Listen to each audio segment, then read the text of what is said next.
It was the summer of 1945, and the relentless Texas sun hammered the earth like a blacksmith striking an anvil.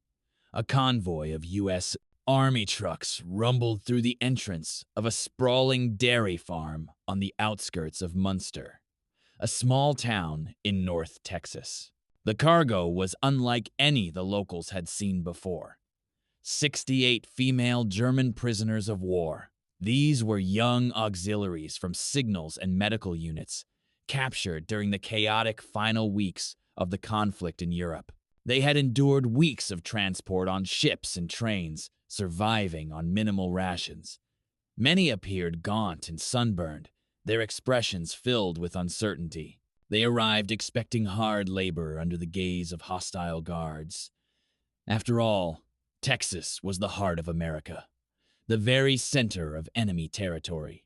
The lead truck ground to a halt in front of a massive barn, freshly painted in bold red and white. Waiting for them was not a grim-faced camp commandant, but a weathered rancher in his 50s named Otto Keller. He was a German Texan, a man whose family had settled in this region 3 generations prior. Otto broke the silence, speaking in perfect German, yet colored with an unmistakable Texas drawl. "Well, come on in, ladies," he said warmly. "You are on the Keller Dairy now. We raise cows, make milk, and feed America. And right now, we need hands." The women exchanged bewildered glances. There were no chains, no barking orders, just a man in a cowboy hat speaking their mother tongue. Otto wasted no time.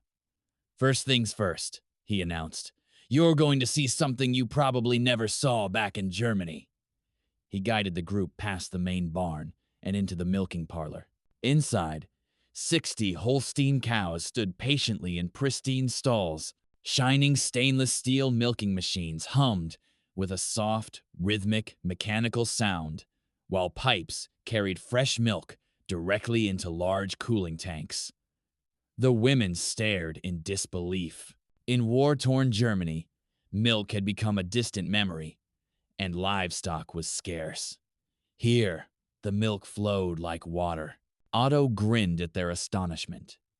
"This is America's secret weapon, girls," he declared. "Plenty." He gestured toward the cooling room, where gallons upon gallons of fresh milk were stored. Nearby, machines churned butter and cheese, aged on wooden racks. The youngest prisoner, a 19-year-old named Liesel Braun from Bavaria, who had grown up on a small family dairy, reached out to touch a cold milk can. Her eyes welled with tears as she whispered, "So much milk." Overhearing her, Otto immediately said, "Drink up all you want." He began handing out tin cups. The women drank some slowly, savoring the taste, while others gulped it down as if fearing it might vanish. Many wept into their cups, not from sorrow, but overwhelmed by the sheer abundance of something so simple. That evening, the women were introduced to their living quarters, clean barracks furnished with real beds. There was no barbed wire within the farm's perimeter, only open fields and curious cattle. Supper was served at long tables set under the stars, a feast of fried chicken, cornbread, green beans, and endless glasses of cold milk.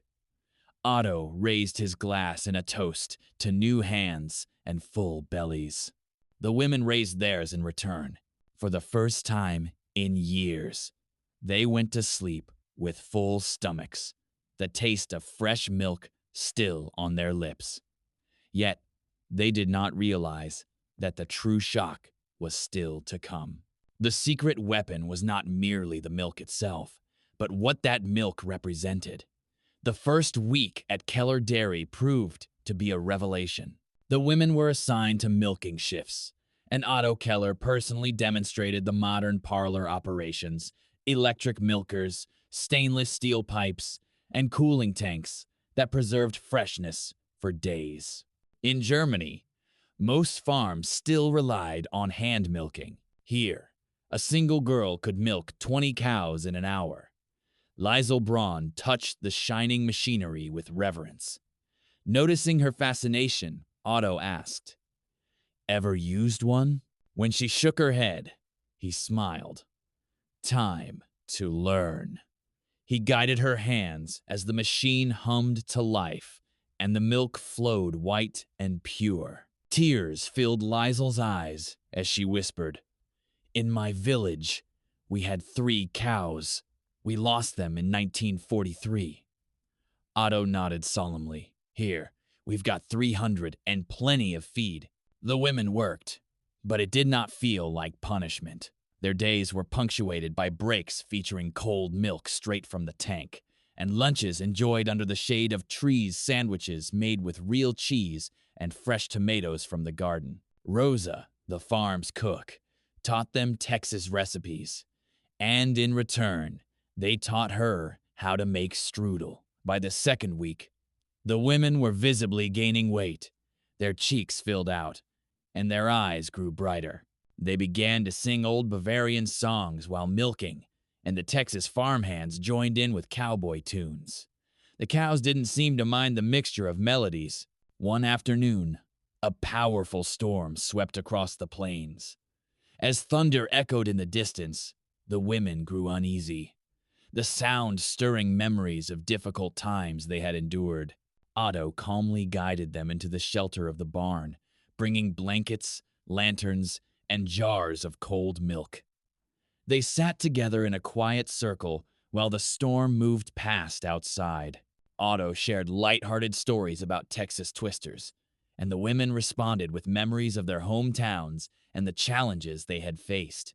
In the soft glow of the lanterns, there was no talk of fault or anger, only shared experiences and resilience. When the storm finally faded, Liesl said softly, "In Germany, milk was saved carefully, especially for children. Here, there seems to be enough for everyone." Otto smiled and replied, "That's the American way, darlin'. There's room to share." That night, the women slept more soundly than they had in years. They dreamed of cows and endless green fields rather than falling bombs. The dairy became their entire world. They learned to drive the small tractor to distribute feed, and they even began naming the cows after their hometowns. Laughter returned to their lives as they chuckled at Otto's jokes, even the bad ones. By August, the farm was running smoother than it ever had before. The women worked hard, driven not by fear, but by a renewed sense of pride. One evening, Otto watched them silhouetted against the setting sun as they carried milk cans back to the barn. He turned to his wife, Ruth, and said, "These girls are the best hands we've ever had." Ruth smiled warmly and replied, "And the hungriest for life." The milk continued to flow, and little by little, one glass at a time, the women began to heal. They were learning that abundance is not merely about food. It is about having the space to breathe again. Harvest season arrived in full force.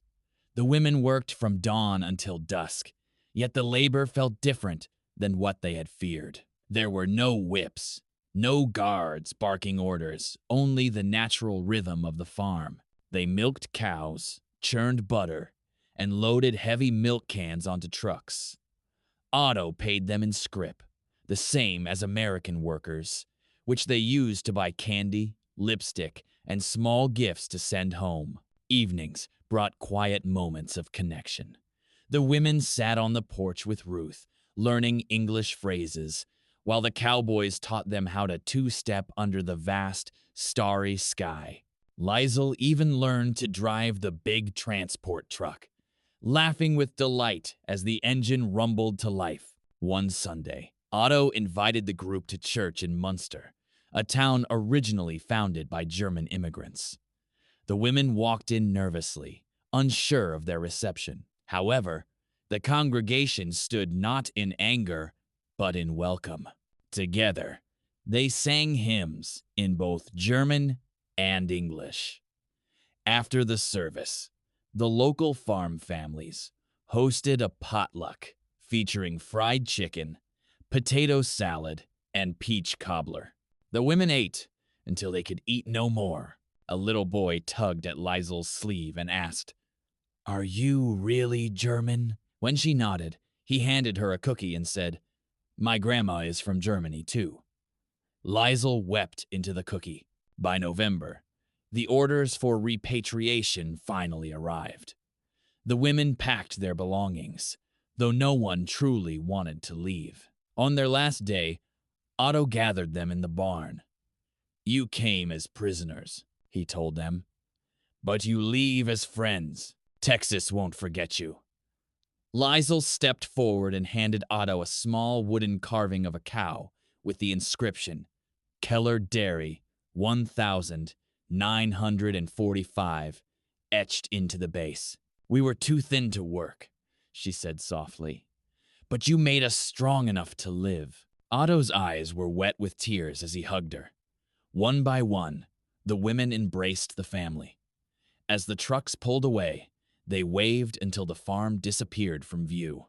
They never returned to Texas, but every spring, Otto received letters from Germany containing photos of children and grandchildren, and always a small bottle of milk powder. For some harvests last a lifetime, not in cotton or milk, but in hearts that learned that abundance is meant to be shared, even with the enemy. The dairy kept running, and the memory was kept warm forever.